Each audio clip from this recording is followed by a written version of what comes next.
I mean, if you're a Bears fan, you're thinking forward progress. Come on. 10, 219, 219. Forward Progress, a Chicago Bears podcast with Dan Bernstein and Matt Abbatacola on 312 Sports. Forward Progress hereby awarded to you on 312 Sports, getting you caught up on all things Bears and NFL. The Bears have done their draft stuff, and the draft wave has receded from shore. And pretty interesting that not that many people were watching. Did you notice that? The audience was down? Yeah, the night one is kind of cool. That's fun to watch the first round picks happen. I think they should do that on Friday night. I think it should go Friday, Saturday, Sunday. I don't know why you do it on Thursday night. But it's really not all that interesting, and it's not really that entertaining. And when Roger Goodell is like the main centerpiece of it to kick it off, it makes it even less desirable to watch. And I mean, I wouldn't be a guy that would go and boo him, and I think that's stupid. But the way he plays it up and just the silliness to it all, I think it can be done better. And it's not really exciting to watch. And maybe that was only because my team was picking 25. Well, if my team was in the top 10, maybe I'm more excited about it. But it's really not that entertaining to begin with. It's a bad draft, and the audience was down from 13.6 million to 13.2, and that's including every platform: ABC, ESPN, NFL Network, YouTube, the ESPN app, all of it. And it's lower than last year's weekly average for Thursday Night Football, which is on Prime Video, and that is generally why it's probably on Thursdays, because you think you have a built-in habitual football audience that's already there. Mm-hmm. But it isn't just that. It's also the fact that as usually happens with these things, when they actually talk to people in Pittsburgh, all these downtown businesses that thought they would benefit didn't. It was described, WPXI TV described it as a ghost town. And apparently there was $100 parking that the regulars weren't coming by any of these places because everybody scared off the locals from downtown, and generally the businesses that had staffed up and brought in all this real resources and didn't really see any increase in business. So we shall see. We'll see all the crazy. I mean, look how many people attended, but I think we told you before how they count the attendance over and over and over again if people leave the perimeter at any point and come back. Yeah, and come back in, they count you again a second time. I'd have to go back and look and see what numbers were like in Chicago and Detroit and Green Bay. I just wonder if going at the end of April to some of these locations, maybe there's better, more desirable spots. I don't know. Like, dude, if you're gonna go to the draft, and wouldn't you rather go to the draft than spend a few days in New York City while you're, on top of it? Like, you're gonna go to Pittsburgh just for the sake of going to see the draft. Like, make it, at least Chicago, there's other things to do. You're gonna go to Green Bay, you're gonna just go see the draft. But maybe better spots might help it out. But I had to look and see what the numbers were like in those other cities as well too. Yeah, I just thought it was interesting that we always make this huge deal of it, and then we watch it, and the stuff we were like, yeah, okay, yeah, that was, and I guess most people kind of feel that way. So I think we're sort of we've worked ourselves to the same place in large part when it comes to how we consume something that for years was just a bunch of guys with their yellow pads sitting around a table in a smoky conference room in a hotel ballroom, wherever it may be. And now it's this giant thing where we get into all kinds of these players' backgrounds and all the poverty porn and all of this idea. Well, this person was raised in a shoebox by wolves, and look at them now. So there's all that aspect to it, but maybe it's peaked. Don't know. Just more data points to look at here. Well, looking at the draft itself too, there's a handful of guys I'm going to keep an eye on. Again, I'll say this about the Bears draft. I think it was the greatest draft class of any team to ever draft players ever. I think Ben Johnson and Ryan Poles did the right thing in every decision, every choice, every selection, Dan.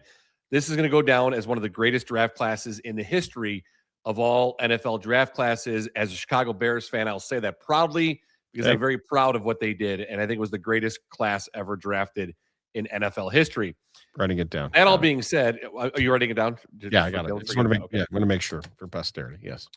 There are a few guys I'm going to watch. And I specifically wanted to look at a couple guys in the division, a couple other guys too at positions that the Bears drafted. First and foremost, I'm going to keep an eye on the development, the growth, the progression of 7 offensive tackles that were taken in this draft. There's some before the Bears obviously were drafting, some after the Bears drafted. In Francis Mauigoa, Spencer Fano, Caden Proctor, Monroe Freeling, Blake Miller, Caleb Lomu, Max Ahanachor. So I'm going to track those 7 guys. It's kind of hard to track. It's not like you can look at, I mean, unless you're deciding what your standard is going to be, and is it going to be what's left of PFF and PFF rankings? Because I don't even know how we're going to use PFF now that all the smart people are gone. But well, I mean, there'll be ways to measure guys and their ability to play, and when they start, when they take over a starting job. I'm just curious what they give up. Yeah, I mean, you can see how a guy progresses in his career. Yep. So we'll keep an eye on those guys. Within the division, I'm going to keep an eye on Lions draft pick Derek Moore, edge rusher out of Michigan. He was given a combine grade of 6.30. Eventually will be a plus starter. Was given a grade of a 3rd round pick. He was selected in the 2nd round, 44 overall by the Lions. Another guy is a guy that we talked about a few different times looking at mock drafts was Big Citrus, Dominique Orange, the defensive tackle out of Iowa State, given a 6.26 grade at the combine, eventual average starter. He was given a grade of a 2nd to a 3rd round pick. He was picked in the 3rd round, number 82, defensive tackle, Big Citrus, Dominique Orange with the Vikings. Green Bay selected at 120 in the 4th round. This guy was given a 3rd round grade. Danny Dennis Sutton, edge out of Penn State. Given a combine grade of 6.18, a good backup, could eventually start. His athleticism score at the combine was 91, which was number 1 among defensive ends and edges at the combine. Now, are you doing this? Are you just creating this list to make yourself mad? No, I'm not gonna. No. Listen, I wake up every day and I love my life. I'm living a golden, blessed, happy life. Okay, this is not going to make me mad. I'm just going to track it to see because listen, despite the fact that this is the greatest draft class ever made by any NFL team ever, and the fact that all of us, including all the draft experts outside of Chicago, thought, hey, there's a couple big needs that this team has: edge rusher, getting pressure on the quarterback, and tackle. Defensive tackle and offensive tackle. Yes. And none of those areas were addressed. Correct. And I thought the argument you made yesterday was, were the Bears being very practical or were they being very arrogant in this draft? I thought it was a really nice argument you put together. Thank you. On the flip side of the, being practical, if this isn't a very good draft then why not do things to move up into an area to get a guy who's an impact player this year? Like a really good football player this year that solves a significant need you have, okay? But anyway, so no, I'm not doing it to make myself angry. I'm doing it just to look back and say, you know what? When it's all said and done, the Bears were right. We're all idiots. They didn't need to address those areas of concern that we all saw, and the stats played out last year as well. So no, I'm not doing it to make myself angry. Just want to keep an eye on it. Okay. Another guy outside the division is wide receiver from Connecticut, Skylar Bell, who was selected in the 4th round, pick number 125 by Buffalo, is a guy that rated at 6.31 for the combine, will eventually be a plus starter. Had a 3rd round grade, taken in the 4th round at 125. I think is a guy this year that will impact the passing game for the Buffalo Bills. Okay, just gonna keep an eye on him. And the last one that I will keep an eye on is a guy that, again, mentioned with the Bears a lot in mock drafts, was Emmanuel McNeil Warren. Yes. That Matt Miller said was the steal of the draft. Going down to number 28. He could have been a top 20 pick. He was graded at 6.39, eventually a plus starter in the NFL, was given a grade, a round of 1 or 2 He was picked 58 in round 2, so right there. But a lot of people had him going in the first round. A lot of these mock drafts projected even top 20, top 25, and he went to Cleveland at pick number 58. So we'll keep an eye on that guy as well too. Listen, I think the pick of Dylan Thieneman was the greatest draft pick the Bears have ever made. See, you're going to confuse people. People Why? aren't going to realize your sarcasm.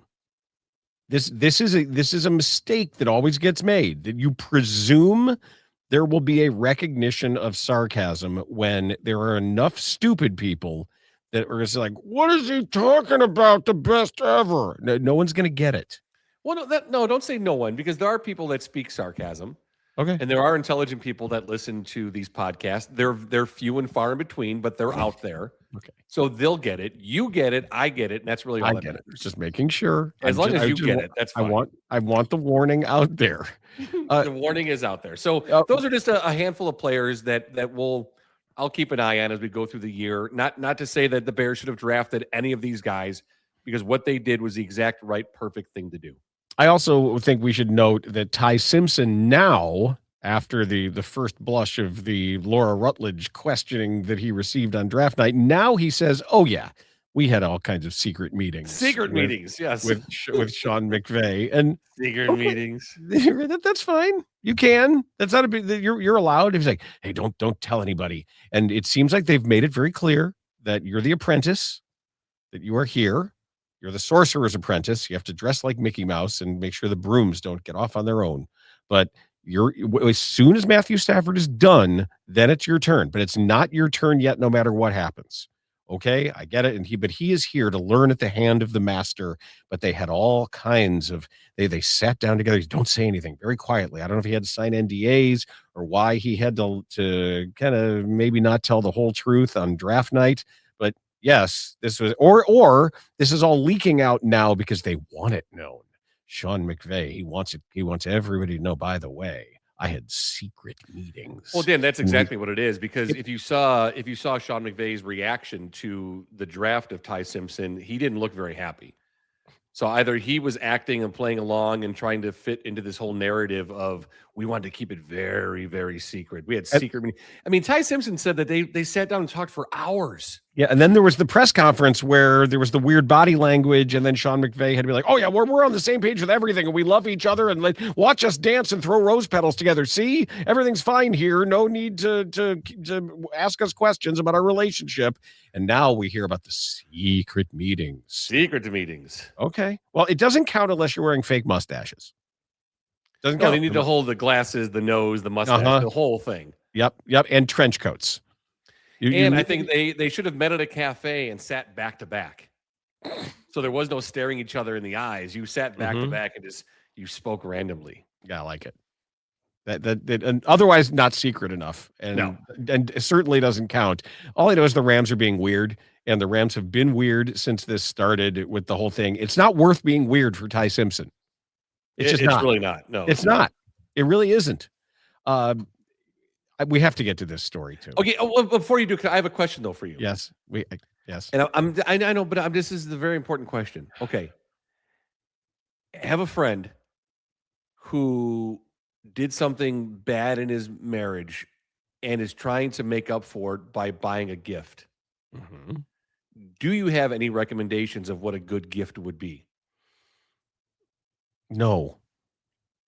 Any recommendations on where to shop for said gift? A jewelry store, maybe. I don't know of these, like the level of apology gift. Like generally they're all going to be transparent, pointless efforts anyway. Why would you say that? Because you mean a gift can't make up for ruining the vows of your marriage? Just like, what do you think? The whole point of it is ridiculous. So the reason why you ask is, why is it, Dan? Page 6 of the New York Post has pictures of Mike Vrabel in Salt Lake City in the middle of the draft. And he's supposed to be at his wiener counseling, right?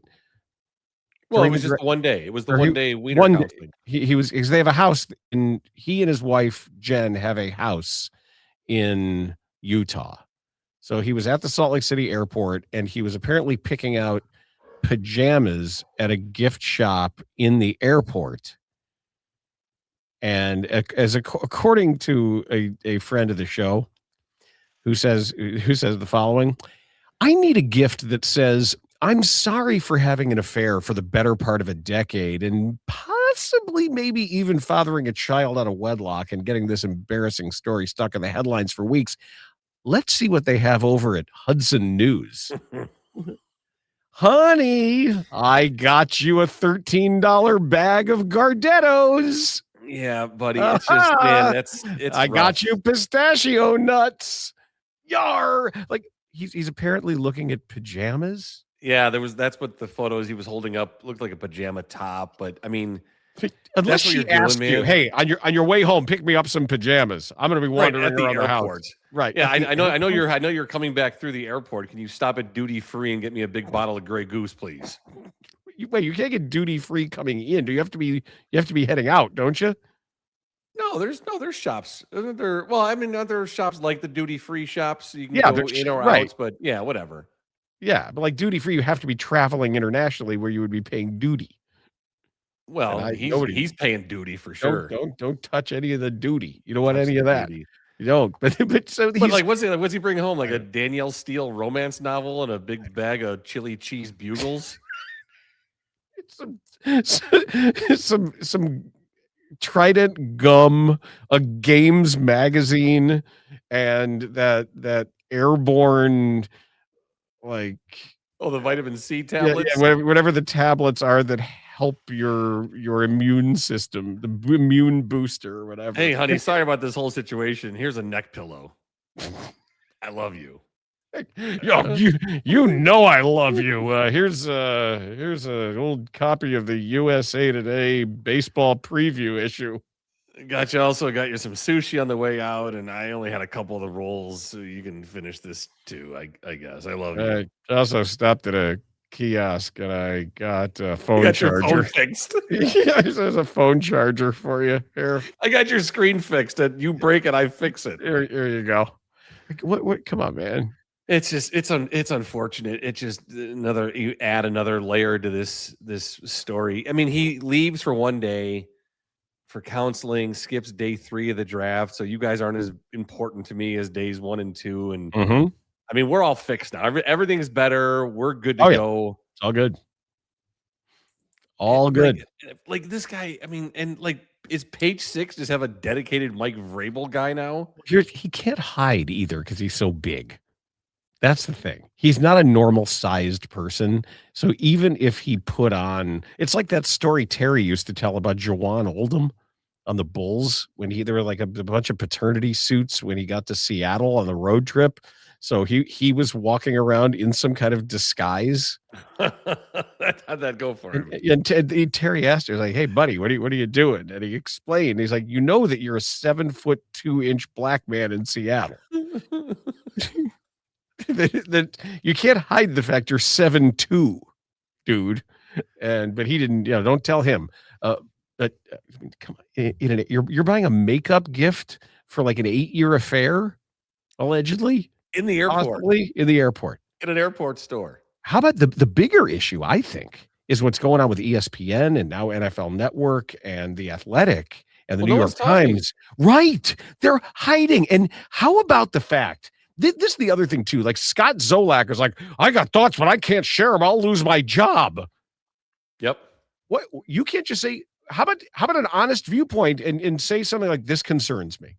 Obviously, this is something that merits further scrutiny, and it's concerning to know that this might have been going on. You get fired over that? It's really interesting that how confused people are about the nature of this story. Everybody's confused about it. A lot of comments like, "Oh, you know what? Stay out of the people's business. It's their personal lives. It's their private lives." And I get that the NFL is a private club of exclusive members and ownership and whatnot. But ethically speaking, why is no one backing her up then? If it's like, oh, leave Mike Vrabel alone, it's his own personal life. Well, then stand up for Diana Rossini the same way. Because I do think people understand the responsibility is a little different there. And it certainly is, but he also has responsibility as well, too. You can look at the NFL Shield and their conduct policy. He certainly has violated that. Not only that, but we talk about the trust that is broken within the locker room about being a distraction. and all the things that he says that he stands for and stood for, and then acted the complete opposite way. That's why we bring it up. How do you trust that guy as your head coach of an NFL football team? Perhaps more importantly, I do think it's shining a light on the role of national insiders in the reporting and information ecosystem. That matters. And that's why the forensic reporting, there's a guy on Twitter that where I know Mike Florio has been repackaging some of the stuff. A guy named Tony Farmer, who's been going back and looking at the timing of these reports, and everything is publicly available. Somebody found a playlist that Diana Rossini made on Spotify. Yeah. That was shared with somebody named Mike.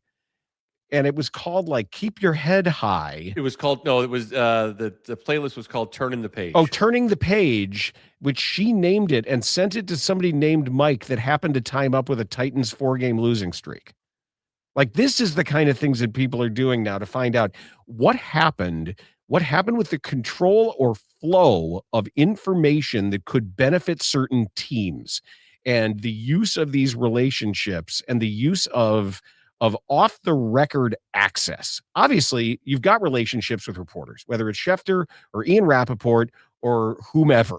Even small no-name guys have relationships where they're getting information off the record, but it's just the use of that and how it influences the market at that time. That's what the issue is. Yeah, that's why it's the larger problem. issue. That's why it needs to be talked about. Yes, it's not about staying out of people's personal lives and their private lives. There's more to it. This is a multi-billion-dollar business, and they could influence the way the market runs or flows for a certain period of time. And having somebody in your pocket, having a national person with that kind of access working for you changes everything. It allows you to control things, to do things, to put things out there that benefit you in a way that other people don't get the same benefits. And especially if you're smart about it, and when it's going on this long and allegedly, and you have it down to that kind of system, this is when things can start making that kind of difference. So yeah, we're going to keep looking at it. And it is,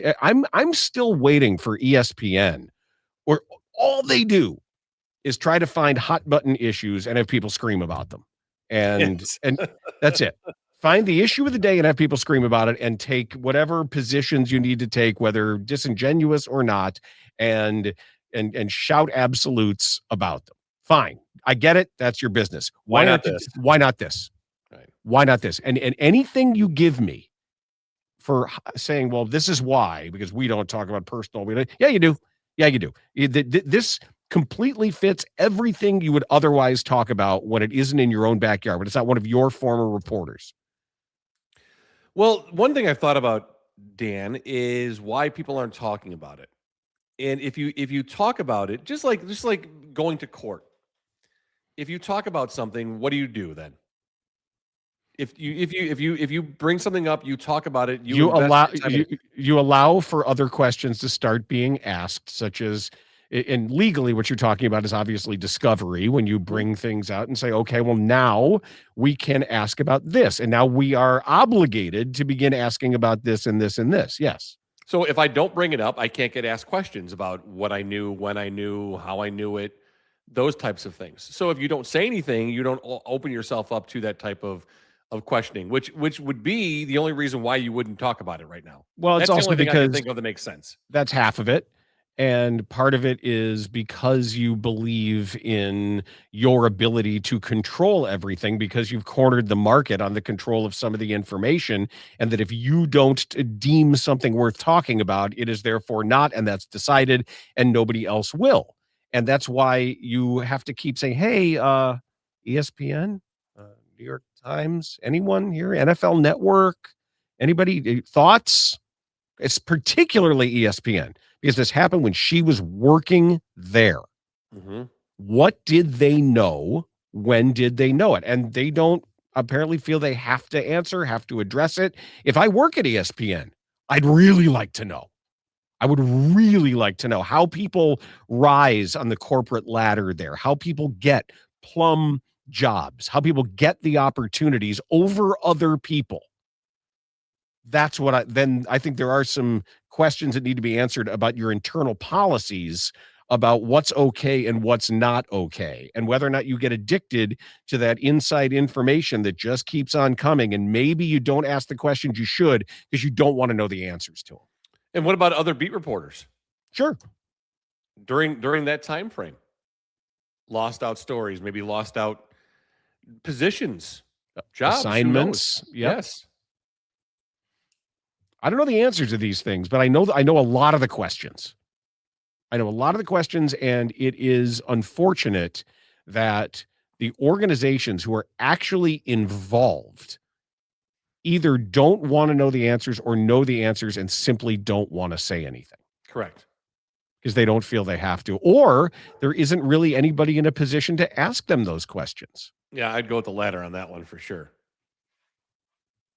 Because there's, is it Andrew Marchand? Is it Awful Announcing?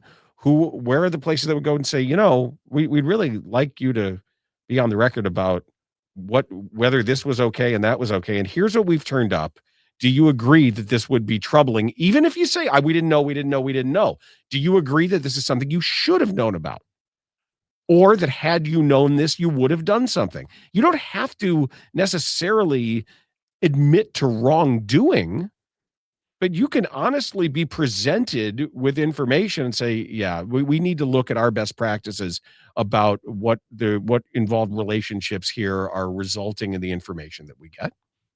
Yeah, and I also want to reiterate too that, and I think we did say this, if you didn't listen to our episode about Mike Vrabel last Friday, not many people have. You should take a look at it because, we talk about his potential future with the Patriots.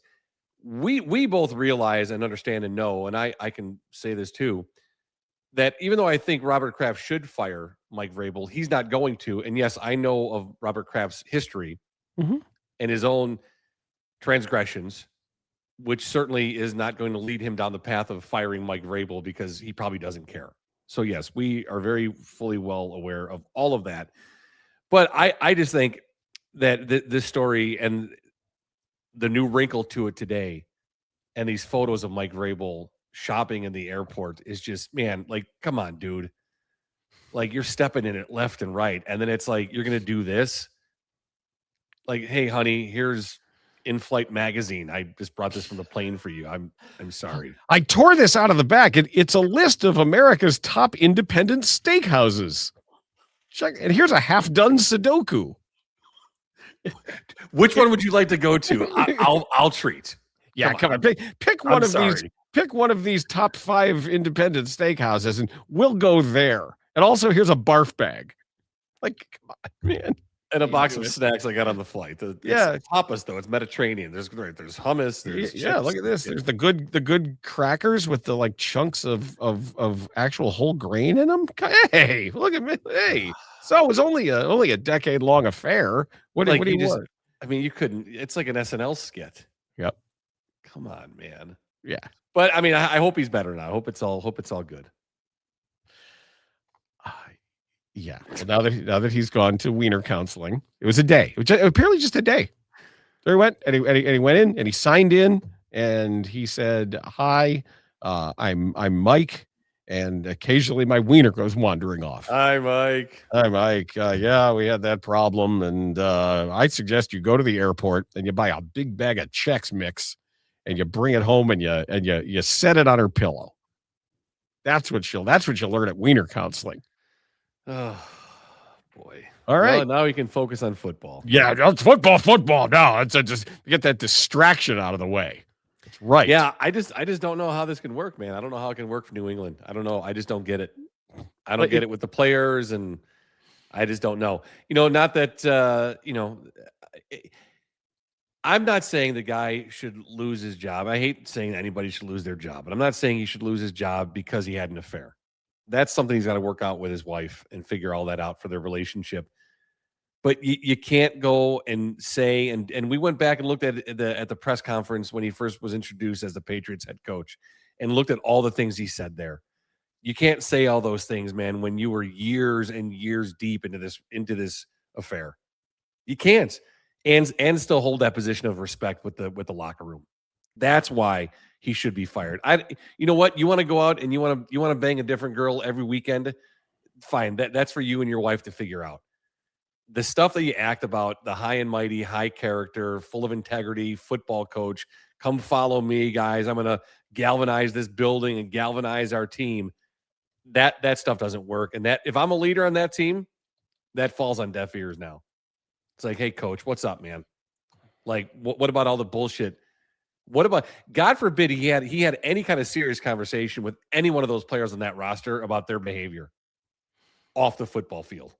Well, and the question is, and the reason, one of her big transgressions had to do with Steven Ginsburg, her editor, is when an organization ends up lying on your behalf, that usually gets you fired.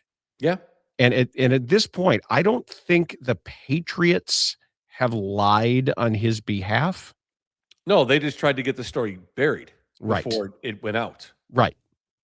So what it did was it took the resources, it took ownership, calling, trying to use whatever political power they had. Like, you called in some thunder to try to get that done at the highest levels. And once that's spent, it's spent.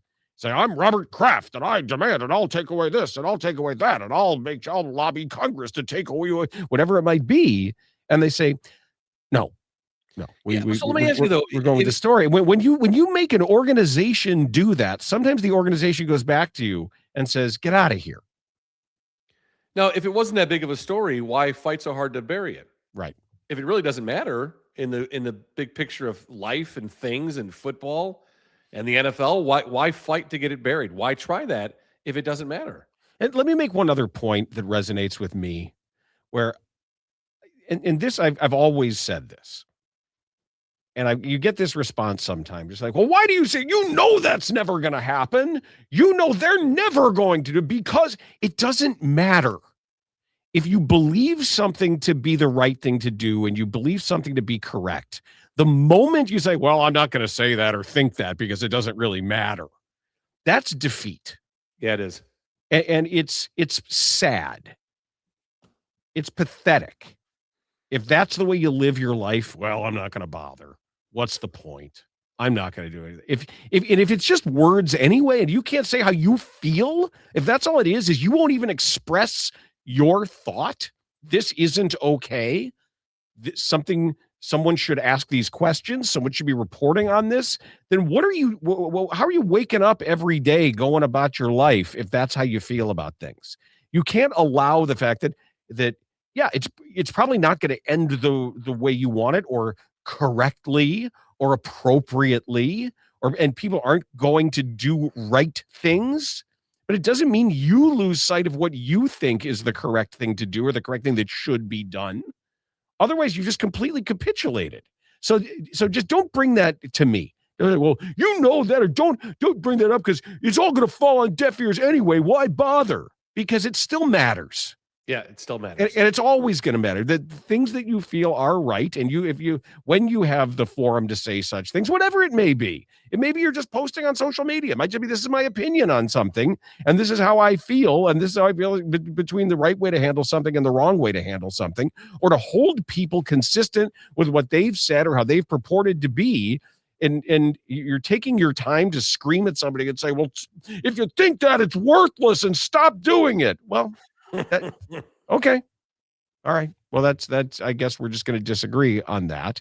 And if you think it's worth your time to scream about somebody else screaming about something, that's worth your time, then great. And you have that right to do that. Yes, as well. You absolutely God do. Bless you. And go ahead and be heard on something. But it's just not really an effective argument to say, well, why do you say this if you know that this isn't going to happen? Because it's still worth saying. That's why. Pretty simple. And that's Dan Bernstein. I'm Matt Abbatacola. This is Forward Progress for you today, right here on 312 Sports. Remember, check out Organizations Win Championships. It's our Bulls podcast. They drop new every Wednesday. We have a daily Cubs podcast, Off the Ivy, with us and Cody Delmendo. And then we have DBU, Dan Bernstein Unfiltered, drops every day right around 11 o'clock. Lots of good stuff for you on 312 Sports. Thanks for listening to Forward Progress. We'll talk to you next time. Forward progress has stopped. 10, 219, 219. Forward Progress. A Chicago Bears podcast with Dan Bernstein and Matt Abbatacola on 312 Sports.